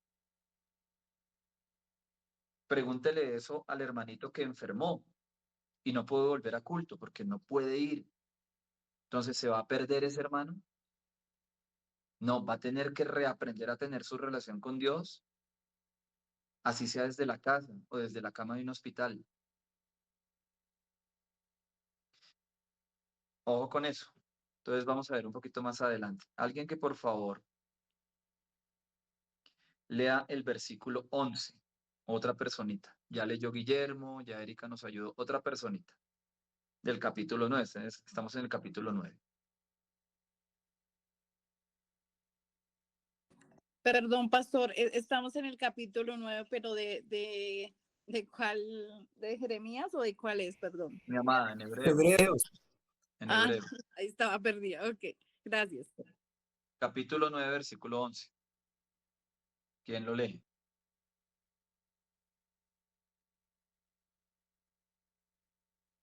¿Ninguno? Amén, pastor. Voy a leer ahora tengo la nueva traducción viviente acá. Bueno, dice la palabra, leemos con el permiso del Padre, el Hijo y el Espíritu Santo, dice, Cristo es el sacrificio perfecto. Entonces Cristo ahora ha llegado a ser el sumo sacerdote por sobre todas las cosas buenas que han venido. Él entró en ese tabernáculo superior y más perfecto que está en el cielo, el cual no fue hecho por manos humanas ni forma parte del mundo creado. Amén. Hasta el 14, por favor, hasta el 14. Amén, amén. Sigo con el 12. Con su propia sangre, no con la sangre de cabras ni de becerros, entró en el lugar santísimo una sola vez y para siempre, y aseguró nuestra redención. Bajo el sistema antiguo, la sangre de cabras y toros y las cenizas de una novilla podían limpiar el cuerpo de las personas que estaban ceremonialmente impuras. Imagínense cuánto más la sangre de Cristo nos purificará la conciencia de acciones pecaminosas para que adoremos al Dios viviente, pues por él, pues por el poder del Espíritu Eterno, Cristo se ofreció a sí mismo a Dios como sacrificio perfecto por nuestros pecados. Amén. Amén. Mira el verso 14, la pregunta que hace el escritor. ¿Cuánto más la sangre de Cristo, el cual mediante el Espíritu Eterno se ofreció a sí mismo, sin mancha a Dios, limpiará vuestras conciencias de obras muertas para que sirváis al Dios vivo? Y leo el 15. Así que por eso es mediador del nuevo pacto, para que interviniendo muerte para la remisión de las transgresiones que había bajo el primer pacto, los llamados reciban la promesa de la herencia eterna. Porque donde hay testamento es necesario que intervenga muerte del testador, porque el testamento con la muerte se confirma, pues no es válido entre tanto que el testador vive. Sigo la lectura.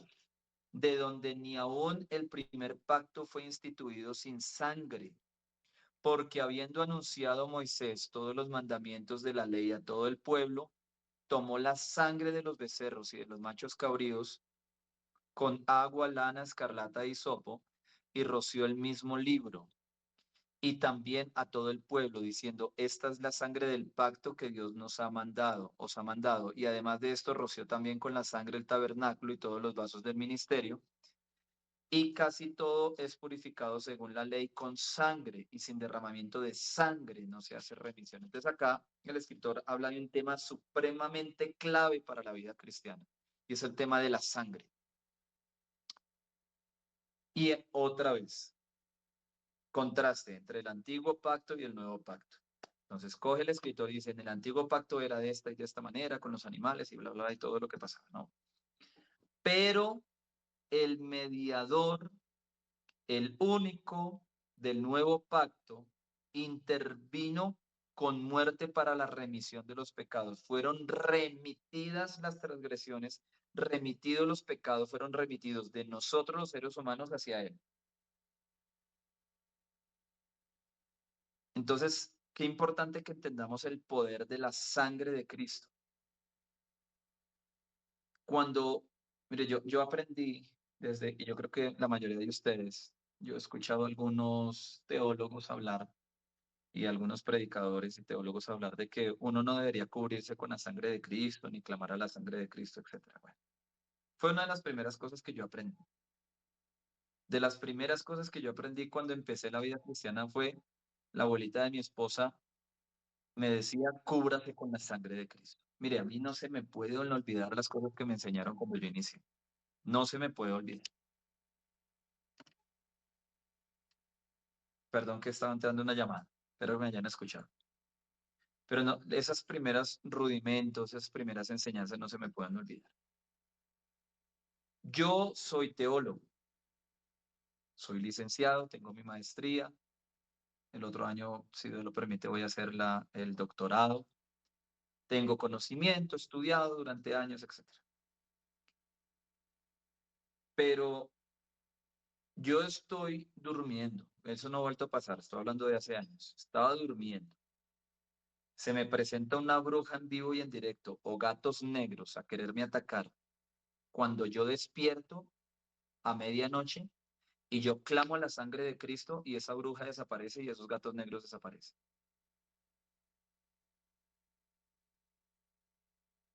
Entonces, mucha teología, mucho libro, mucha información, chévere, es bueno. Lo vimos en una clase hace unos días, ¿no?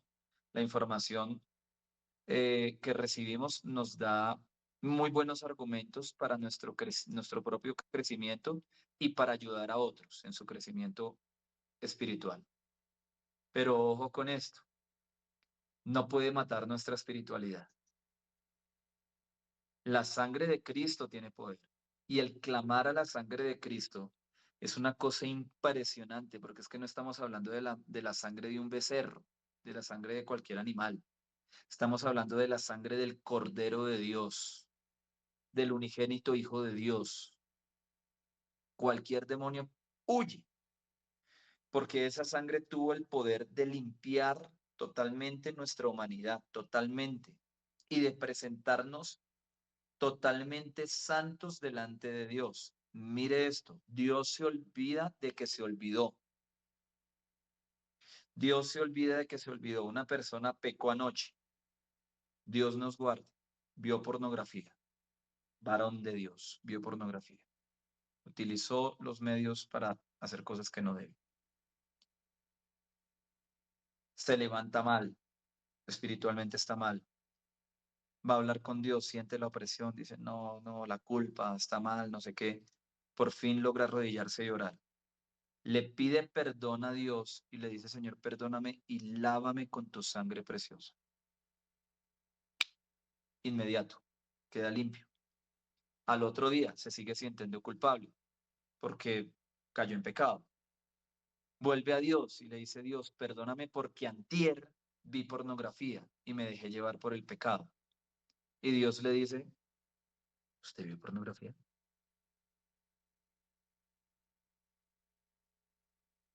¿Usted pecó? Yo no sé, no sé de qué me habla. No, si pudieran tener ese tipo de conversación tan cercana. Y él le dice a Dios, Dios, no, no se acuerda, mire lo que hice, yo sé que usted está en todo lugar. Y Dios le dice, no, yo te veo santo, yo te veo limpio, tú no has pecado. Pero ¿cómo así, Dios? ¿Cómo me vas a decir que yo no pequé si yo me di cuenta, yo lo hice? Y Dios le dice, no, tú estás limpio. Ese es el poder de la sangre. El poder de la sangre radica es que limpia y te hace ver puro igual que el Hijo de Dios, igual que Jesús. Qué importante es esto. Y después habla de otro tema, ¿no? Y entonces, bueno, quiero cerrar un poquito las comillas del tema que estaba hablando porque yo no sé si usted crea o no crea, para mí es ley. Y para mí cubrirme con la sangre de Cristo, existirán otros teólogos, pastores que dirán, no, eso no es necesario, eso no es de Dios, eso es como raro, eso es como místico. A mí no me importa. A mí me funciona, lo que me funciona yo lo hago. Pero no solamente la sangre de Cristo, habla de otro tema, y es el tema de lo que hemos venido hablando, y es el tema de, ¿qué se me hizo? Capítulo 9. Y es el tema de ese pacto. El nuevo pacto comienza con la sangre. El antiguo pacto había sangre, escúchenme bien, en el antiguo pacto había sangre. El sello del pacto de Dios con el ser humano siempre ha sido la sangre. ¿Por qué creen ustedes que el sello del pacto con Dios ha sido la sangre? ¿Por qué? En el antiguo con los animales y en el nuevo con el Cordero de Dios. ¿Por qué? Porque ese es el sello primordial, la sangre. ¿Por qué creen ustedes? Quiero escucharlos. ¿Que la sangre es vida, pastor? Señor, ¿Que la sangre representa la vida? la sangre representa la vida. ¿Por qué más? Ustedes piensan que... Marcela, cuéntanos. Puede ser porque en la sangre se transmite el ADN, la genética. En la sangre se transmite el ADN. Alguien más que participe. ¿Por qué la sangre? Porque la sangre es el sello del pacto con Dios.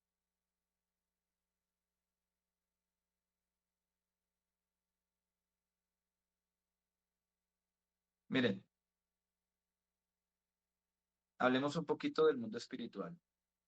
Los satanistas y brujos utilizan sangre o de animales o de seres humanos para pactar con Satanás o para recibir poder. Yo no sé si usted sabía eso. Pero un satanista de alto nivel debe cumplir con ciertos rituales y ciertas normas que la religión satánica, si se puede llamar religión, no es una religión, que los movimientos satanistas y los grandes brujos les dicen que tienen que hacer para pactar. Entonces, X artista musical dice, yo quiero ser famoso, quiero ser millonario, reconocido en todo el mundo, llenar estadios, canto horrible, Bad Bunny, por ejemplo, y otros que cantan mejor, pero también hacen pactos. Y entonces este tipo de personajes pactan. Recuerde que el pacto es entre un ser más alto y un ser más bajo. Pacto con Dios es Dios ha dejado ese diseño. Él dice, voy a hacer un pacto con mi pueblo. Nosotros estamos más abajo. Y él dice, yo hago un pacto con ustedes. Para que ese pacto se mantenga tiene que haber sangre, tiene que derramarse sangre. Los satanistas lo saben muy bien. Entonces por eso asesinan niños, por eso, bueno, hacen un poco de cosas horribles. Que no quiero entrar en ese tema. Pero para que ustedes entiendan, la sangre es el ente máximo de vida de un ser. ¿Sí? Un ser sin sangre no puede tener vida. Llámese animal o ser humano. Sencillo.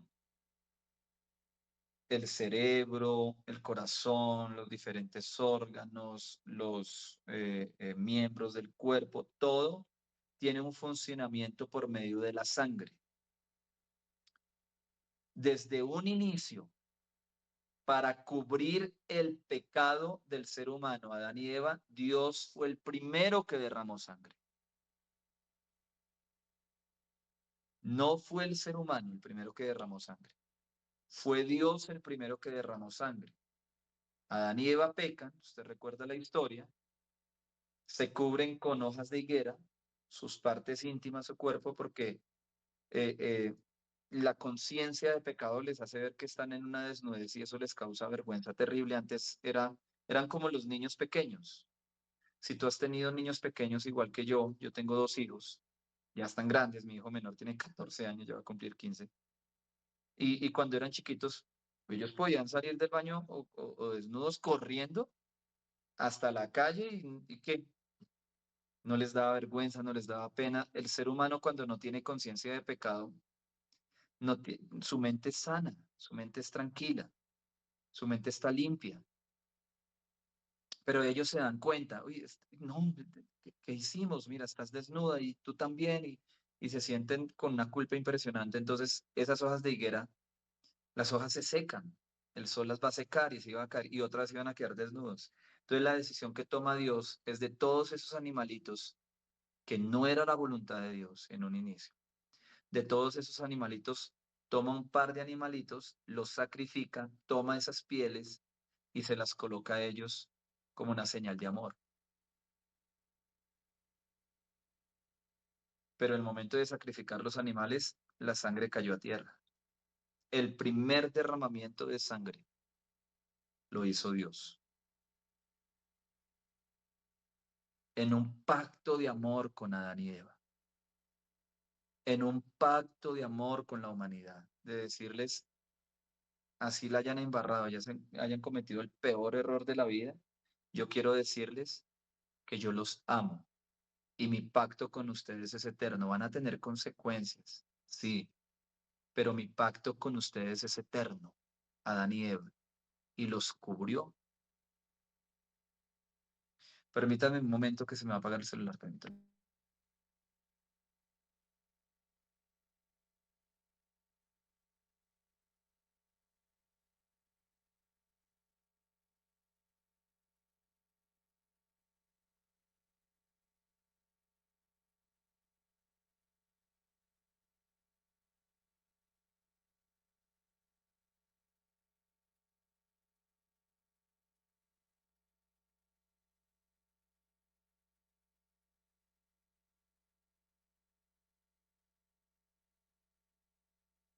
Qué pena con usted, pero yo en el momento más solemne de la clase.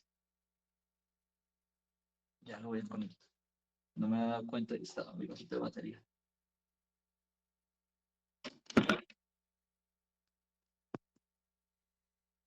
Entonces, como les venía diciendo,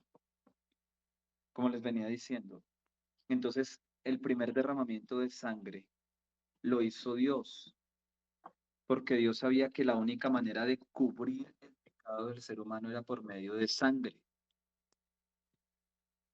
Ahora, durante todo el antiguo pacto hubo derramamiento de sangre, todo el tiempo, todo el tiempo, todo el tiempo. ¿Cuántos animales fueron sacrificados para que hubiera remisión de pecados de los judíos?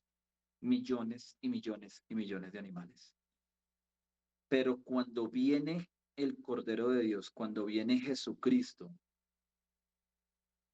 cuando viene Jesús y entrega su vida en la cruz del Calvario, nunca más tuvo que haber habido derramamiento de sangre de animales. Entonces el escritor a los hebreos les dice, muchachos, ustedes están mal, porque al querer volver atrás, ustedes van a cometer dos errores terribles. Primero, van a seguir derramando sangre inocente, así sea de un animal, para que sus pecados sean redimidos. Ustedes van a volver atrás y van a seguir derramando sangre inocente. Primer error gravísimo. Segundo error, van a pasar por encima de la sangre de Cristo que ya los limpió. La van a pisotear. Ese es el gran error. Escúchenme bien.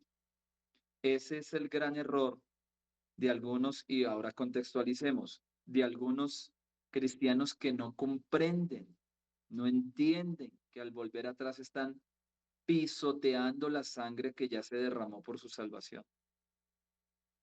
Se les hace fácil volver al mundo.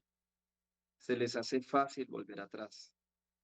Pero si comprendieran la magnitud,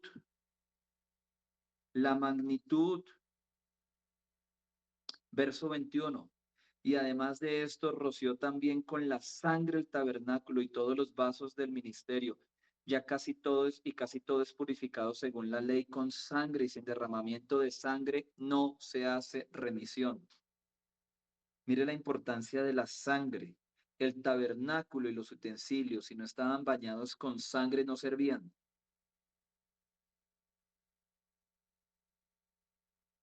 Vida por vida, sangre por sangre. Importante entender esto. Y ojalá, y si hay alguien acá que de pronto, pues Dios lo guarde, pronto haya tenido la tentación de volver atrás, entiende, no se puede pisotear la sangre, no se debe hacer. La única manera de que haya remisión de pecados, limpieza de pecados, es a través de la sangre. No existe otra manera, no existe. Entonces, mis amados, que Dios nos ayude. Que Dios nos ayude porque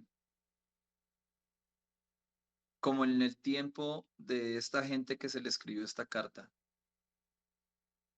hoy en día también hay muchos con muchas ganas de volver atrás. Quieren volver al catolicismo, quieren volver al pecado, quieren volver a una cosa, quieren volver a la otra. Y tú y yo tenemos la responsabilidad de, como el escritor a los hebreos, de instarlos, de animarlos a que no regresen a los rudimentos de la carne. Y yo creo que una de las explicaciones más grandes que les podemos dar es, ¿vas a pisotear la sangre? No estamos hablando de cualquier sangre. ¿Y la vas a pisotear? Porque no es la sangre de un animalito, no es la sangre de un cordero ni de un becerro, es la sangre de Jesucristo. Vamos a dar unos minutos para dar algunas apreciaciones y preguntas si las hay, por favor. Y me gustaría escucharlos. Ojalá todos, que han estado como calladitos las últimas clases. Pero me gustaría escucharlos acerca de los temas que hemos estado hablando, acerca de los pactos divinos, de los pactos con Dios o que Dios hace con su pueblo, con el ser humano, y acerca de la importancia de la sangre. Y me gustaría escucharlos. Marcela, ¿qué te queda o qué pregunta tienes? Bueno, pastor, que aprendí hoy que que el pacto, Dios tiene la mejor intención y es hacer un pacto con nosotros, pero que el pacto se rompe cuando la persona lo incumple. Que las promesas, hay pactos bíblicos que empiezan por Dios, pero pues no terminan por cumplirse, y que hay, asimismo las profecías, muchas están condicionadas a lo que el hombre debe hacer, ¿no? Que no se cumplen y echamos la culpa al profeta porque no, que de pronto el profeta se equivocó, pero no hicimos nada para cumplirlas. Entonces, bueno, el Señor nos da el pacto como la garantía, la certeza, la promesa, pero es necesario que nosotros hagamos la parte que es de nosotros. Me gustó que me queda también que del nuevo pacto, que bueno, no sabía, por ejemplo, que hoy aprendí, bueno, de la sangre de Cristo, que no sabía que el primer derramamiento de sangre lo había hecho, no lo había leído con detenimiento, que lo había hecho Dios para limpiar el pecado de Adán y Eva. Se había visto que pues había leído que les había matado a los animalitos para con sus pieles hacerles sus trajes, sus ropas, pero no lo había pensado que el primer derramamiento de sangre ya lo había hecho como señal Dios. Y qué lindo es que lo que tú decías que también me cala muchísimo, y es que la culpa es algo que nos atormenta a los cristianos. Cuando nos volvemos cristianos, no sé si les pasa o no, cualquier cosa que ya pensamos mal, o sea, digamos, antes éramos más ligeros para pecar. Y ahora cualquier medio cosita que hagamos ya nos sentimos asustados, pensamos que el Espíritu Santo se fue, que Dios ya no, o sea, que esa remisión ya no está. Y hoy tú decías algo tan profundo como aun cuando la embarraron a Adán y Eva con algo tan grave que fue que el mismo Dios les habló y les dijo, les dio una instrucción, como la embarran, aún así el mismo Dios tuvo misericordia y pues les cubrió el pecado. Entonces, bueno, el valor de la sangre de Cristo, de este pacto que de supremacía de las cosas, entre todas las cosas, el pacto, la sangre de Jesucristo es el mayor pacto que tenemos. Amén. Gracias, Marcela, gracias. Muy bien. Lina, ¿qué te queda?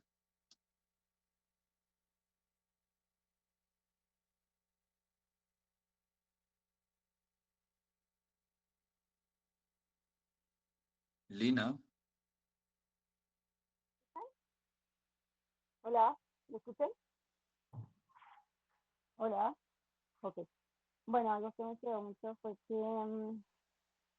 cuando dijiste, bueno, dos cosas especiales, que no es, por ejemplo, lo del profeta cuando uno le dice, bueno, vas a ir a las naciones, pero si uno no coloca el granito y empieza a hacer las cosas, pues nunca, es como el campesino si no labra la tierra, si no siembra, pues nunca va a tener nada, solo sí va a tener, pero enterró lo que le dieron, lo entierra. Y me pareció súper profundo esa explicación, porque a veces uno sí dice como, Dios mío, una profecía, pero si eso era mentira, y empieza muchas veces a decir, eso era un falso profeta. Entonces, ese paso me marcó demasiado. Eh, no, sí, ya había conocido lo de que quien había hecho el primer sacrificio era Papá Dios para cubrir la desnudez de Adán y Eva, y que siempre todo lo que ha hecho lo ha hecho por nosotros y por amor, y que siempre envió a su Hijo por perdón de nuestros pecados, y, y de verdad que es un amor tan grande y tan puro y tan bonito de él, que me dice hasta dónde alcanza la magnitud de ese amor que no se cansa de hacer lo bueno por nosotros. Amén. gracias, Lina. Pastor Guillermo, su merced. Pues primero me gustaría preguntarte, ¿cuánto tiempo llevas siendo pastor? Y cuando hablamos esta noche acerca de la codependencia que se tiene a la religión o a lo establecido en una iglesia o a los mismos ministros. En el antiguo pacto era con los sacerdotes o con Moisés, donde hubieran dejado por ahí el cuerpo de Moisés, lo beatifican, pues, o sea, Lo endiosan. pero sí, eso hubiera sido terrible. Pero ¿cómo ha Sí. sido tu experiencia? Yo quiero que nos cuentes un poquito de tu experiencia. ¿Cuántos años llevas siendo pastor? ¿Y cómo has Bueno, trabajado con esas personas que son tan dependientes del culto, tan dependientes de la iglesia para poder tener una relación con Dios o dependientes de su pastor? bueno, el pastor, yo llevo en los caminos del Señor 2 años, cumplí el 19 de agosto. Duré en Manantial liderando, Perdón, ¿cuántos años? Perdón. 12 años cumplí en los Ah, caminos del gracias. Señor el 19 de agosto. Duré en Manantial liderando hasta el año 2022. De ahí para acá el Señor me retiró, me abrió puertas que saliera, me hiciera a un lado, ya me había, el ciclo de ella había terminado. Desde ahí para acá estoy haciéndole. El Señor me enseñó muchas cosas en la pandemia porque la gente le echaba la culpa al diablo que han cerrado las iglesias por culpa del diablo y no, el Señor las cerró precisamente por lo que mi pastor está diciendo, porque la gente era solamente ir los domingos y escuchar y ya se volvió, es más, muchas congregaciones se volvieron, fue como muy bulla, como muchas lucecitas, parecían discotecas, pero no había presencia del Señor. La gente se acostumbró solamente a ir a buscar los domingos, guardaban la Biblia, la empolvaban y la dejan allá quietica. Entonces el Señor cerró los templos, las iglesias, para que la gente lo buscara en sus casas, hicieran sus devocionales en familia, lo buscaran de corazón y tuvieran una estrecha relación, porque como estamos hablando hoy, eh, nosotros ya somos el templo de la comunión, porque la obra que hizo Cristo en la cruz fue poderosa, tremenda y perfecta. Nos abrió ese camino para poder llegar allá. Y la codependencia de las personas se viven todavía muy arraigadas, aunque a uno les diga que ustedes son el templo de Dios, que ustedes tienen la comunión con Dios directamente, que tienen que buscarlo de corazón, que ya no necesita tantas cosas, sacrificios ni nada de eso. Pero la gente es como muy duro, pastor, también porque ellos siguen como, como dependiendo mucho del pastor, y uno les dice, bueno, ustedes tienen autoridad, usted solamente búsquenlo, inclínense en humildad, órenle, pídale, oren por los enfermos, tienen la misma autoridad porque son hijos de Dios, ya reciben al Señor, el que mora en mí, moran ustedes también, pero ahí vamos en ese día a día, con ellos enseñándoles cositas y que empiecen a aprender a depender más del Espíritu Santo y creerle más a ellos, que de pronto como, como a Moisés lo querían idiosear ellos, o sea, fue como un Dios, pero fue que el Señor ocultó el cuerpo porque Satanás lo quería exponer así también. Y ahí ha pasado con muchos ministros grandes que el Señor le ha tocado llevárselos porque la gente van más que todos los templos por los ministros, más no por la presencia de él. Este me aporte mi paz, gracias. Gracias a su merced. Gracias a su merced por la respuesta. Y sí, es algo bien, bien interesante, ¿no? Este tema. Bueno, y qué bueno que lo hable, ya te doy la palabra, Marcelita, qué bueno que lo hable una persona que está en el ministerio, ¿no? Que está, porque me da la razón, o sea, este tema es complicadísimo, complicadísimo. Yo conozco cristianos de años, no de 2 meses, pues los bebés hay que cuidarlos, si no se mueren. No, 30 años en el Evangelio. Y el día que el pastor no predica, dicen, uy, qué culto tan malo, porque el pastor no estuvo. Y pudo haber predicado el más ungido de la iglesia, pero como no era el pastor, porque la religiosidad, la mentalidad religiosa, sí, la mentalidad religiosa del ser humano es impresionante. Entonces, si en algo nos tenemos que cuidar usted y yo, usted que ya está acá en el seminario, usted tiene que ser más maduro que los demás, más maduro, porque no podemos ser codependientes. Insisto, el culto es muy importante, pero yo les di una explicación clara de las 4 razones por las cuales uno debe ir a culto, pero no es para depender. No, yo dependo todos los días de mi relación con Dios. Es más, yo debo llegar a culto encendido.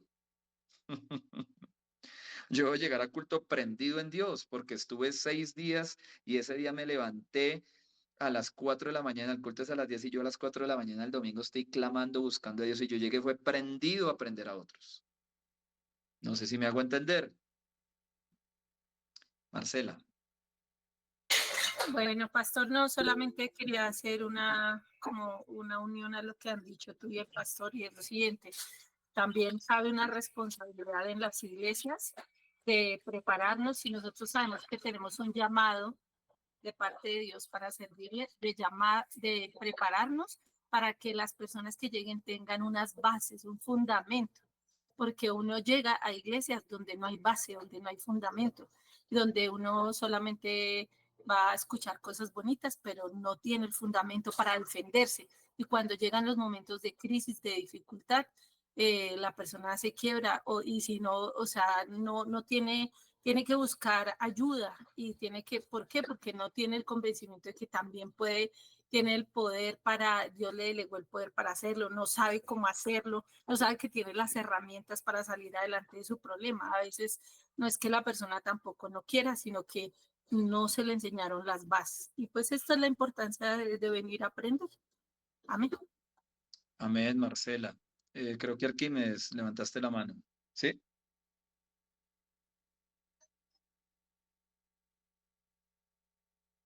Bueno, sí, de fundación levantaron la mano, pues el único que está ahí es Arquímedes. Me imaginé que querías decir algo. Bueno, ¿qué te queda, Nubia? Sí, señor. Pues primero me impacta mucho lo del tabernáculo, pues por era el lugar sagrado, pero más cuando Dios decide tener ya, o sea, cambiar su nuevo pacto a que nosotros podamos tener ya una relación personal e íntima con Él, ¿sí? Que ya no va a ser solo el sumo sacerdote el que puede entrar a ese lugar sagrado, sino ese lugar sagrado ahora habita en nosotros, y nosotros, lo que decía, en cualquier momento podemos entrar a hablar con Él, a orar, a adorarlo y todo esto. También lo que decía de por qué nos congregamos, ¿sí? El por qué nos congregamos, también el que me dice, no debemos apegarnos a un lugar, a un pastor. Nosotros también podemos orar en casa, donde estemos, ¿sí? Podemos buscar a Dios en todo momento. Y pues no, pues lo del nuevo pacto que dice que ese es como un compromiso mutuo donde pues Dios nos promete a nosotros también una seguridad, una liberación, una paz, una prosperidad, y que nosotros debemos también tener una obediencia y una fidelidad y una relación personal con Él. Es lo que me queda. Muchas gracias. Erika, ¿qué te queda?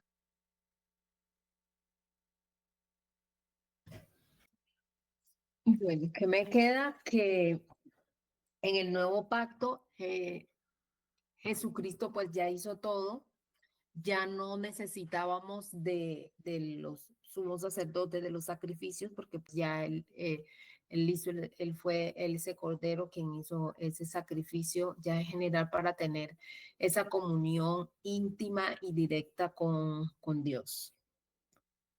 ¿Qué otra parte también me queda? Me queda también las 4 razones, porque realmente muchos nos...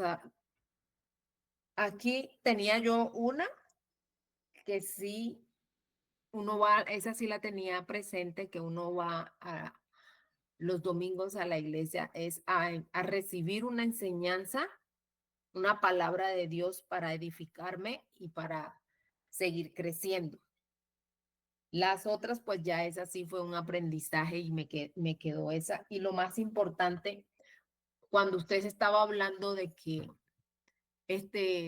podemos tener esa relación íntima con Dios desde la casa, pero hizo bastante énfasis y que muchas veces cuando se hace eso, se deja de congregarse en la iglesia. No, yo me reúno en mi casa. No, yo me hago y la palabra siempre lo recalca, no dejarse de congregar. Entonces, pues esa parte sí me quedó bastante importante de que tenerlo en cuenta que podemos desde la casa tener ese altar, esa intimidad íntima con Dios, pero que no hay que dejar de ir a la iglesia, porque allá también se aprende. Amén, amén. Allá nos entrenamos, ¿no? Y Y allá Edith, también nos entrenamos. y por último, Edith, ¿qué te queda? ¿Qué queda, pastores y compañeros? Cómo el escritor compara el antiguo sistema sacrificial del antiguo pacto con el nuevo pacto que es superior, ¿verdad? A través de la obra de Jesús en la cruz del Calvario. También me invita a permanecer, que si conocí a Jesús, no puedo volver atrás, y a valorar la sangre de Jesucristo. Eso me queda. Mis amados, siendo las 9:01 de la noche, día martes 16 de septiembre, damos por terminada esta clase. Recuerden que el jueves nos vemos nuevamente con la segunda parte de Romanos y la otra semana otra vez Hebreos y Romanos, y yo creo que ahí ya terminamos, aunque voy a preguntar si hay que profundizar un poquito más. Pero vamos bien. Ya se en cuenta que tenemos que ir profundizando porque hay cosas que son bien relevantes e importantes. Mis amados, Dios los bendiga de manera poderosa, de manera especial. Un abrazo desde la distancia. Espero que puedan seguir avanzando en la vida cristiana y sobre todo en el servicio al Señor. Recuerden que el viernes, último plazo para la entrega del trabajo. Dios los bendiga. Un abrazo.